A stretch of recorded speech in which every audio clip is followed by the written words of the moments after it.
Good afternoon, everybody. This is Mellissa Thomas, of course, with the lovely co-host, Miss Angel Perry, who is the Executive Vice President of the Communications Workers of America Local 3108. And this is episode 8 of hashtag Let's Clarify. Thank you guys so much for joining us. Angel, how's it going? It is going great. How are you, Mellissa? Doing good, doing good. Okay, today, y'all, is a juicy and layered topic. So obviously, everybody and their mom is talking about the bombshell interview with Prince Harry and Meghan Markle with Oprah that happened on Sunday and all of the fallout. We're here to talk about the fallout as well as the interview. Yeah. Of course, news broke that Piers Morgan, who is the host of Good Morning Britain, decided to walk off of his own show as a result of deuces. He tossed deuces after a heated exchange between himself and a co-host, Alex Beresman, I believe is the last name. But yeah, we're going to get into it. We're going to chop it up. But first, let's start with Piers. I'll let you take it and run with the Angel. Let the folks know. So with Piers, I did watch the whole thing between Alex, his co-host, and himself. Alex had expressed how Piers was just laying into Meghan at every point for months. There had to have been some kind of fallout between Piers and Meghan to begin with. From what I could tell, Piers was just in a lot of pain. What that interview, when it came out and was released and he watched it, hurt his feelings. Like he was just so upset. And then to have his co-host just lay in on him on top of all of that, it was just too much. It was way too much. He had enough. And to his point, it seems like if someone has a different opinion, everybody wants you to shut up, and it's not fair for that particular thing. People need to be able to express themselves. That is so vital to good mental health, is to just be able to be heard. Those things are very important. But yeah, Piers is just he's standing on ceremony. He was going in. He was going in. He is protecting the monarchy no matter what. The accusations in the interview really weren't on the family. It was more on the institution, the family business. Right. None of us are privy to, not even Piers. So right. It gets a lot of mixed and interjected information between the two, because it seems like a lot of people were associating the experiences and the explanations Meghan and Harry had and projecting it onto the family directly. Now, obviously, there was some hard feelings of them leaving or whatever the experiences were, but that's families. Families have misunderstandings all the time. So I don't see how that's just some kind of smear campaign. And I don't understand how people think Meghan has all this power, that she's diabolically processing these plans to take over the castle. I mean, come on. She's an American woman, and she's going to just bring down the monarchy with gossip? Come on. Let's get back to reality, okay? Right.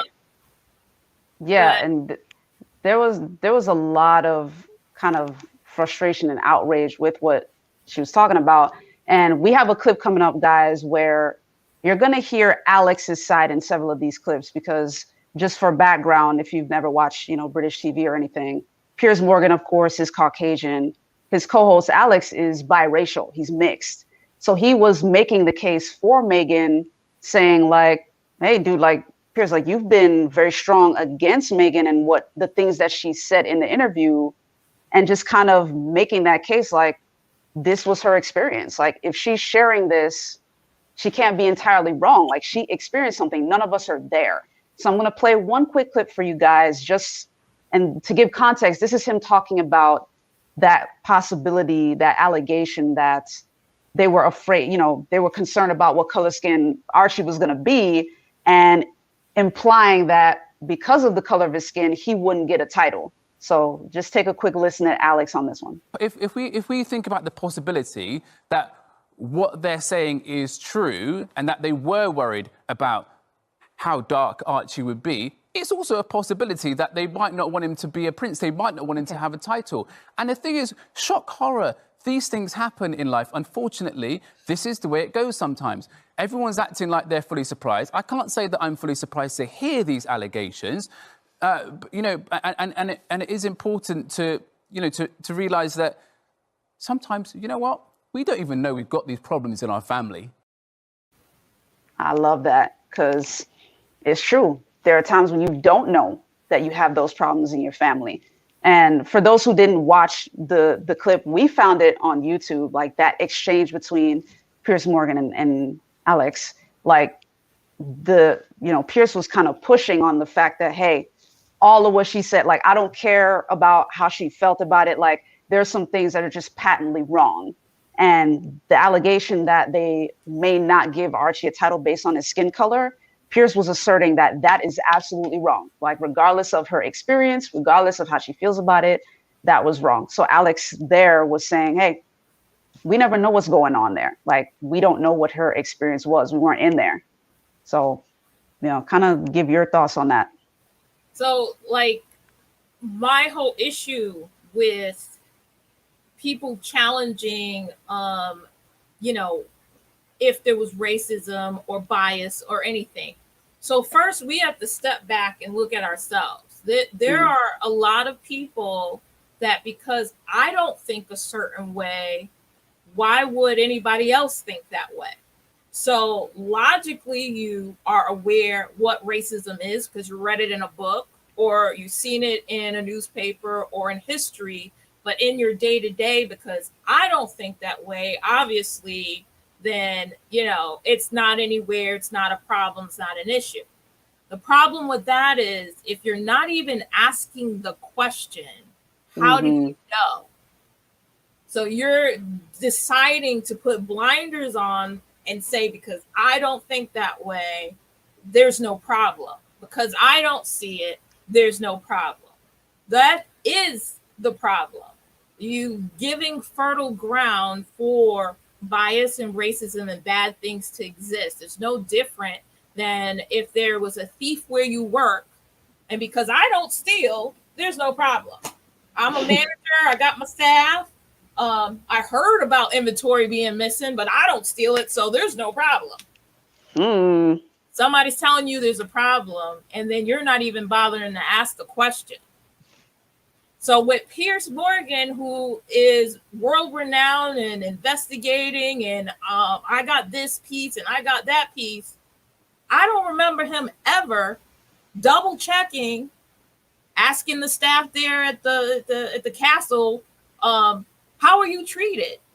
Like, what is his evidence that it doesn't happen? Because we're not talking about the family. Like, the family themselves, the queen, she went through World War II. She didn't have to. She trained both the sons and the grandsons, Harry and his brother. They have the moral compass of defending against evil. We're not talking about the family.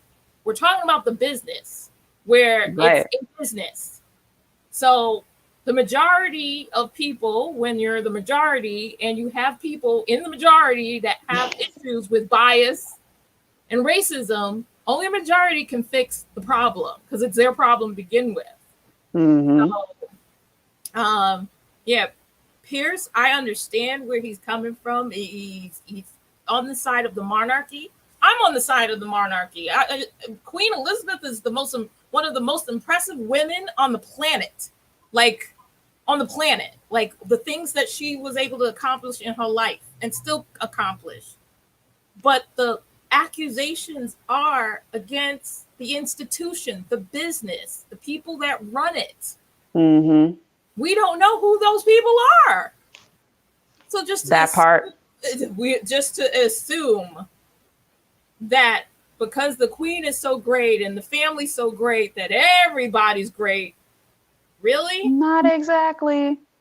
So cars don't get stolen. Nobody gets, their pockets robbed. You never tripped and fell. Like, come on, what planet you live on?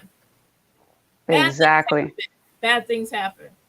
Exactly. And to your point about, not necessarily hearing any kind of reports about the people working at the palace or, working within the institution. The other important question is maybe they don't allow those questions to be asked. We don't know. You know what I mean? Like, I don't think I'm not anybody's tried, though. That's where I'm at. And that's a good point too. Like maybe not. Ceremony, what questions have you ever asked any of the staff, whether they worked there before or not? How are they treated? How are they paid? Very true. And that could lend itself to perception too, which is another element in all of this, because after Piers left his own show, like he stormed off and then resigned, like Dunsky, he is gone. Then the conversation came up about the link between the British tabloids and the royal family. And actually, those two are very connected. Like the royal family looks to the tabloids to maintain a certain perception, a certain public perception of the royal family. Right. So kind of similar to what happens with stars here in the US and the tabloids here. The only difference is the stars here find the tabloids annoying. But the tabloids do serve a function of a perception. Like the tabloids elevate the celebrities. Like it's almost as if they're on a different level or inaccessible based on the lives that they live. But over there, like the point of discussion came up this week, like there's a dependency on the royal family, with the tabloids, which I thought was very interesting. It's a symbiotic relationship. The tabloids needs material to sell. They go out and get the news that nobody wants to talk about on the standard realm, like the newspapers and the media on TV is the conservative version, and then the tabloids is the dirty gossip. Right. So it's a symbiotic relationship where, Kate did this and, the baby fell down and they did whatever, they make up all the scandals. They had to bury the dog in the backyard. They just make up all kinds of crazy stuff that, normal regular media would never even bother talking about. And that gives them millions of dollars on a regular basis. At the same time, being famous, any exposure, good or bad, is a lift up because you're in front. You become a household name.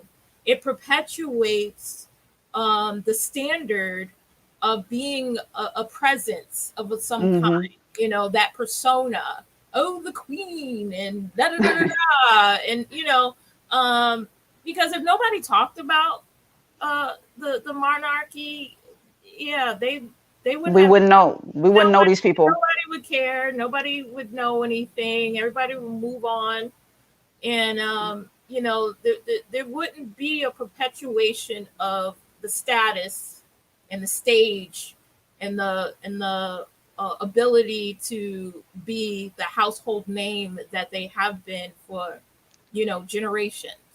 So there's a reliance on each other with the tabloid and the monarchy, the royal family. So absolutely. And to that end, talking about the institution and the notoriety that comes with being part of the royal family, when we come back from this break, guys, we're going to talk about some of those consequences, especially as it relates to Meghan, because she was in a rough spot based on what she shared in that interview. And as much as Piers, during his exchange with Alex, tried to kind of devalue it, if you will, saying that, he doesn't necessarily care about her feelings about certain things, like we're going to talk about it though, because we do want to unpack some of that, because there is some validity to what she was sharing. Just consequentially, even if you pull, Meghan Markle's identity out of it, like there is validity to the circumstances themselves. So stay tuned. We still got a lot to talk about. At Duke Energy, we deliver electricity and so much more, like free home energy assessments, rebates for energy-saving improvements, payment options to help you better manage your budget, and even bill credits for helping the community use less energy. So no matter what you're doing, we can help you make better energy choices every day. It's just another way we bring power to your life. How much can you save? All right, welcome back to Let's Clarify, guys.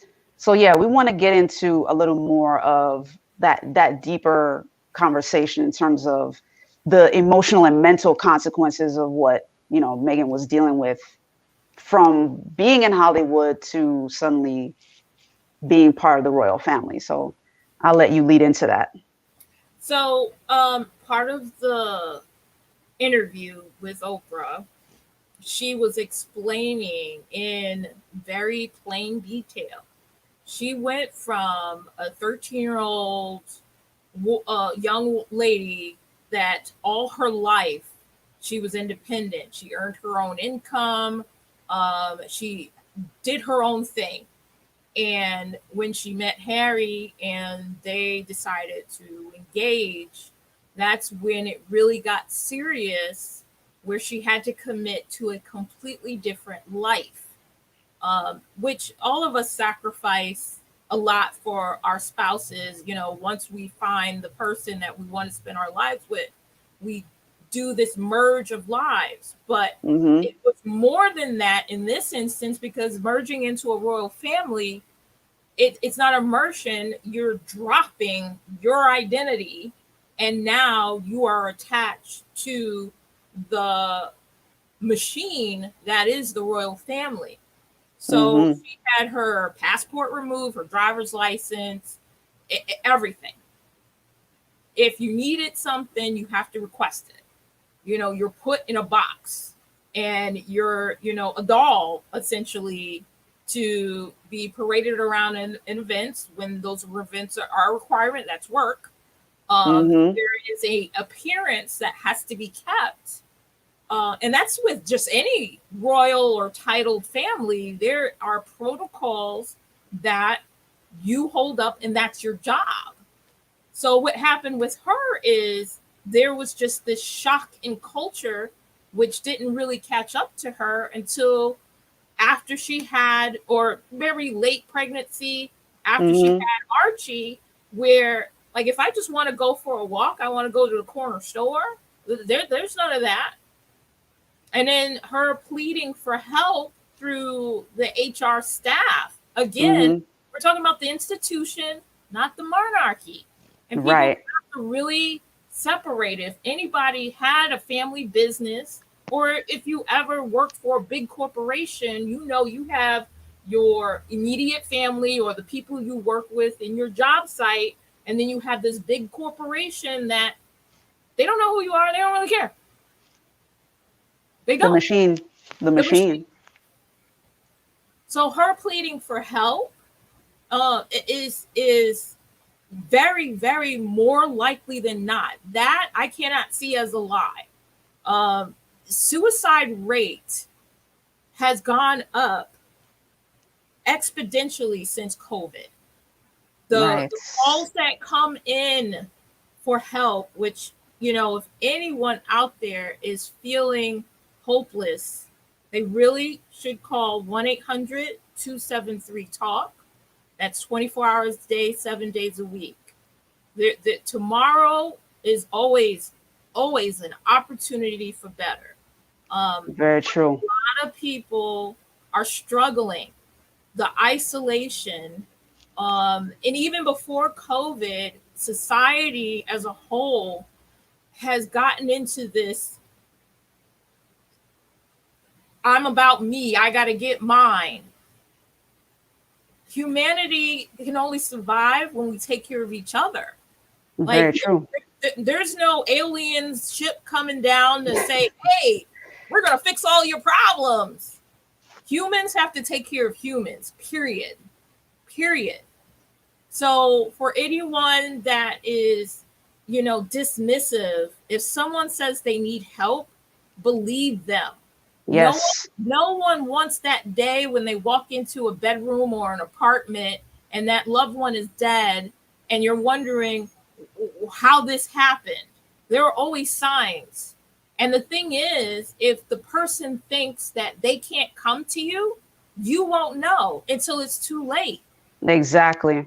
We have to make a proactive effort to be welcoming. We have 22 a day. Well, no, we're almost up to 24 a day of veterans of passing away from self-harm. And we have active soldiers now that, because of the pressures of home and the institution and society being so cavalier, or however you want to say, they just callous. I'll just lay it flat. People are just butt callous about everything. The selfishness doesn't work. That just, it contributes to the suicide rate. It does. Because if you don't care, who else will? We all have that responsibility to care for each other, period. That number again is 1-800-273-TALK. If you really feel like the day is hard, call. Absolutely call. Absolutely. And want to play one more quick clip for you guys with that little exchange between Piers and Alex, kind of talking about Meghan, because Alex's point was, hey, you had a previous experience with her, and I just feel like the stance you took in response to the interview might have something to do with that previous experience. Like, your judgment might be clouded right now. So just want to play this for you guys and let y'all be the judge of that. That's why I just feel as though the stance that you were taking on it yesterday was so strong. I just feel that it was slightly clouded by the fact that you've had an experience with her, and actually what this is really about is the fact that you don't like Meghan Markle, and that's okay. You know what? And it's okay that Meghan Markle might not be perfect. All that did, it's and let me just stress she might be a little bit difficult. I did not know her that well. All it did was inform me that she has a bit of a streak in her where she cuts people out of her life when she moves on. That's fine. She's entitled to do that. But she's done it to her whole family apart from her mum. We've got her dad coming on now. He's been disowned. She's got a track record of it, which I just personally find is informative about her personality. It was informative about her personality. So I thought that was interesting as well. So this whole situation has a lot of layers, guys. Yeah, and I do want to share a comment real quick, because we did have somebody that left a comment. So shout out to Simeon Walker, who says, this is an extremely sad situation. However, one I saw coming. And we heard Alex say that in the first clip. He said, a lot of people were surprised. I honestly wasn't. And she says, the royal family are not all that they seem. Judging by the way they treated Diana, it's not surprising that Meghan was treated terribly. And then she actually continued. This was a two-parter. She said, I tried to stay positive when she first started dating Harry and when they married. However, I always knew this would not end well. Harry's right. They are all trapped, some more trapped than others. Shout out to you, Simeon, for leaving a comment. We appreciate you for real. Thank you so much. But yeah, and to, hearing about Meghan talk about the fact that she was led to that point of suicide, and then for Piers to just be like, I don't believe her. Like, that was his whole stance at the end of the interview. Like, I don't believe her. I don't believe anything she says. And I'm like, if somebody tells you that they've reached a point of suicide, it doesn't matter how dramatic a person is. Because we all know some very highly animated and dramatic people. Anybody watching, y'all know. You have somebody that you just got to give them the duck lips and be like really? Like, it's not that serious. But when someone tells you that they had suicidal thoughts, though, that's when the jokes end. That's when the sarcasm ends, and you're like, wait, why?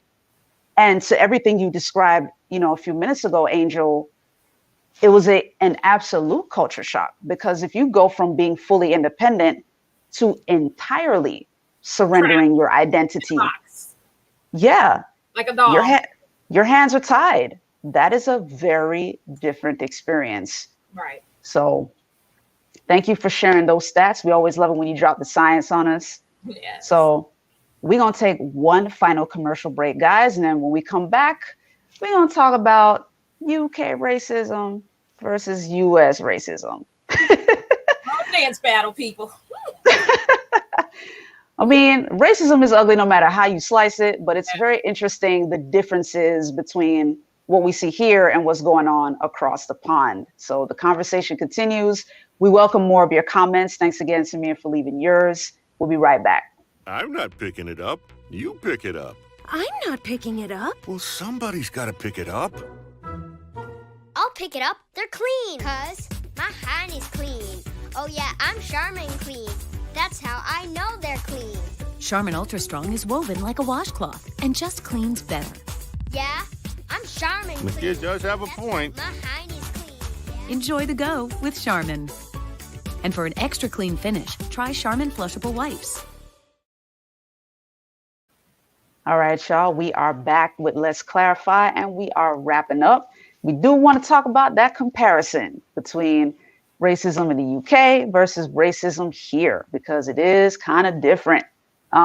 Pearson, his whole position is like, yeah, that's not happening over there. Like, you know what I mean? The royal family is not racist, or the institution is not racist either. Like, you can't level those allegations. And I hate to say it, but kind of blinded by your skin color, bro. Like, you're not experiencing it, so you don't necessarily know. And it's difficult to cast aside someone else's description. Like, if you're not there with them, you don't see or hear what is going on with them. You can't necessarily block it off skeptically saying, I don't believe it. But yeah, let's get into this comparison, Angel. Tell me what you've observed and what kind of research you've seen. All over the news, like, it's going on about how the cancel culture of the United States is now infecting Britain. Mm-hmm. What? That somehow Britain is less racist than the United States? What? I'm gonna be Oprah right now. What? Let's unpack that. I'm pretty sure it was the whole royal family that had institutionalized slavery to begin with. We got it from them. The whole transatlantic slave trade did not come from another planet. It did come from that same castle. Causing people to run away and come to the Americas. And then the structure built here for this country was directly copied from them. That part, I always call the US UK Junior. Like, that's where the forefathers came from. What is happening? And then let's further go into current times, because we want to stay current. We are having the conversations here. So right. Over there, March 25th, 1807, slavery ended, and then they just stopped talking about it. Here, we talk about it. We continue to talk about it and grow and learn from each other. I will always be Team USA, okay? I'll keep that non-talking stuff over there and stop blaming us for your stuff. You know what I'm saying? Sass and all, y'all. Like, she means that. Right. Just saying. Team USA right here. Okay. Team USA. Absolutely. And it's very interesting. For those of you who want to see the interview, obviously that's available for you to be able to watch. It was courtesy of CBS and, of course, Harpo Productions. But and even the back and forth between Piers and Alex, that can be found on YouTube as well. If you look up Good Morning Britain, and their main production company is ITV. So even if you want to do a search there, you'll be able to find it. But one of the things that Alex was saying was, like, it isn't really discussed there. And it's And he was saying there are levels and degrees to racism. It's not always overt. You know what I mean? Because he's someone that's of mixed race, and he, even as light as his skin is, he still gets it. Yeah, you can tell, and he still gets it. There's levels to it. And one thing that, for viewers who may not know this, I'm just sharing this for the 1% of folks who may not have ever heard this, but what we know and have heard of as apartheid, even in South Africa, and like some of the racism that's going on in nations like Australia and things like that, like apartheid in South Africa, like even in there was also even a little bit of, they said they did research in Germany, they researched Nazi Germany, and then for South Africa, like they researched the United States and researched the racism that existed here, and was like, we like that system. And then they tweaked it, like they, you know, made it even more specific to hypercolorism. So like even different shades of brown were disparaged just based on your level or shade of brown.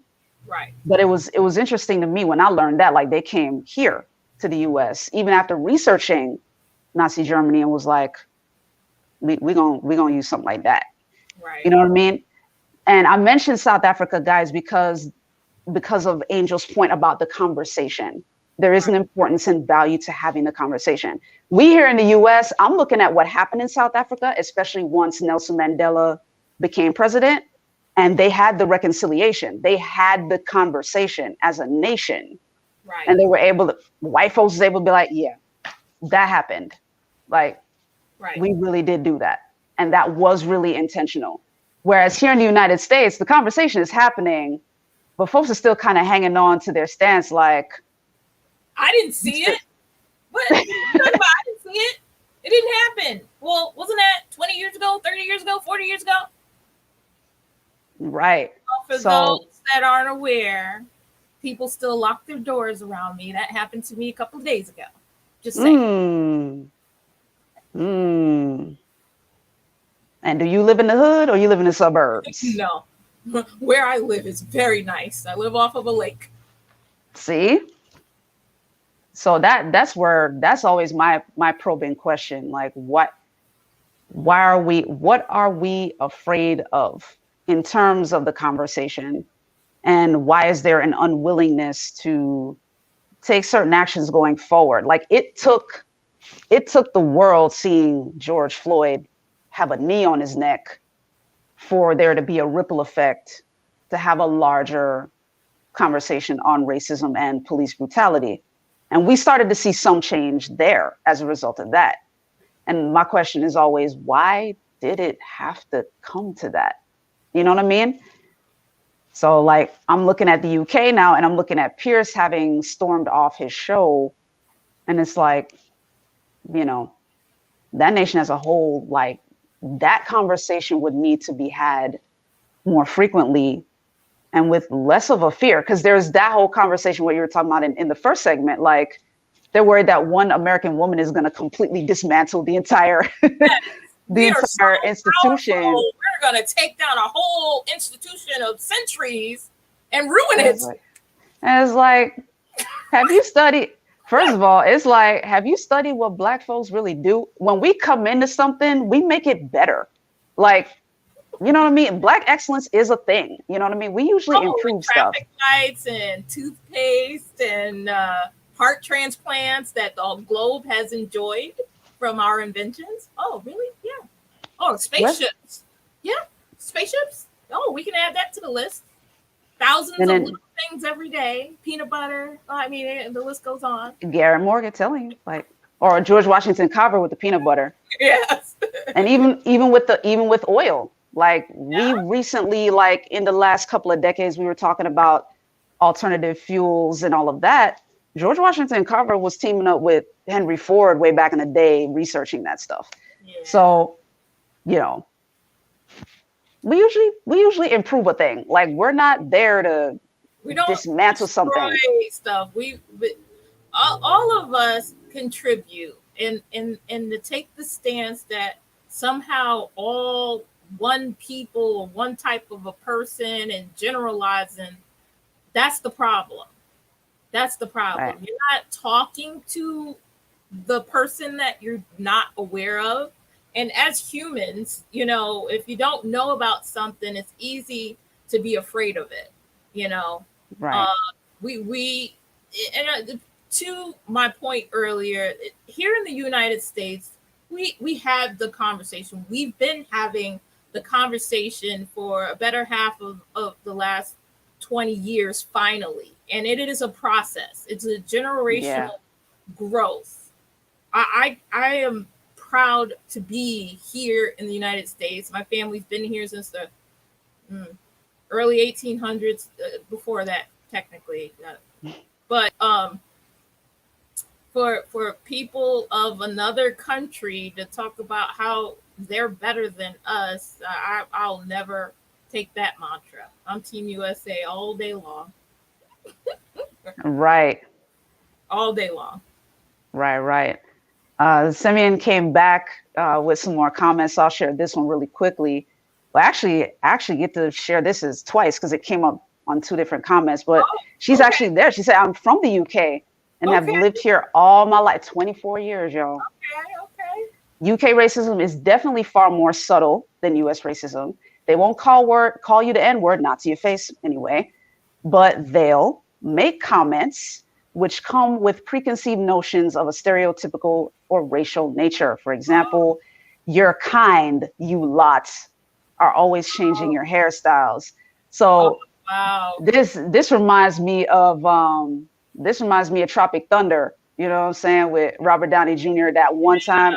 And that was actually the role where I looked at him sideways with the whole blackface thing, but he was like, what you mean, you people? Like, it's similar to that, you know, you're kind or you're lot. It sounds like you're looking down your nose at somebody. Right. You know what I mean? Generalizing because you don't know. You're not willing to sit down and learn something new. You rather just group it all together. We're not a basket of fruit. Okay. So you might just want to say hello and sit down and really talk about it. It's not that hard. Have that uncomfortable conversation. I eat spaghetti, you eat zucchini. Like, who cares? Really? Might learn something. Exactly. Might learn something. Yeah. And you guys know we always give you guys a takeaway. So this isn't one where we tell you to harass your your elected officials. But this is one where we will push you guys to drum our other beat, though, which is do your homework. Like, the key is always be learning. Like, continue to do your research and don't just, you know, disparage, you know, any part of that interview with Prince Harry or Meghan Markle, because the other thing to note is, despite the zeros that they might be dealing with in their account, it might be different from yours, but human nature is universal. Like, there are certain needs that we all have emotionally and socially. And when those needs are not met, they're universal consequences. Right. That hence mental health issues, hence emotional instability. Those things are universal. Right. And the key is to, if there's something you don't understand about a person or a people group, research it. If there's something about a people group that you are afraid of, research that. You know what I mean? Because there may be something connected to whatever habit or appearance or sound or whatever that detail is that you are afraid of. There may be something behind it. And it may not necessarily be connected to that people group. It may be something that may be a controlled perception based on what the media is putting out to you. Whether you're over there in the UK or here in the United States, there are certain commonalities for certain people groups that the media uses to kind of gauge your attention, you know what I mean? Or mold your opinion. Right. So the key is to be aware. To make sure you guys do your homework. As Angel always says, Google is free. Google is free. Right? So, you know, put it to good use. You guys do your homework. And please, if you enjoyed this conversation, please leave a comment below. Thanks again to Simeon for providing that UK insight. You know what I mean? She's over there. So she was able to provide that. Thank you so much for that. Guys, leave your comments, questions, all of that stuff in the comments. We would love to have that conversation with you. And if you haven't yet, be sure to like, share, and subscribe. Our show, of course, is Let's Clarify, hashtag Let's Clarify. And of course, if you guys want to hit up Angel specifically on Instagram, you can find her at A for Amazing. She'll be able to answer your questions, chop it up with you, all that fun stuff. You can find us at Florida National News on YouTube and Instagram. We're at Florida National News on Facebook as well, but we have some other Facebook pages if you want to check us out. This show airs on Facebook at FNN News TV. So if you ever want to catch us on Facebook when we're live, at FNN News TV is where you can catch us. Or you can also check out FNN News Live as one of our other channels. But thank you guys so much. Continue to remain careful and safe out there. Angel, if you have any last words.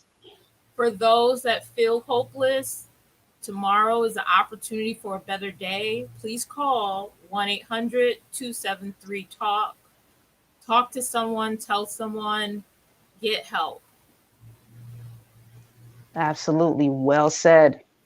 Ladies and gentlemen, have a great rest of your evening. Thanks for tuning in with us. Angel, always a blast. See you on Wednesday. Take care.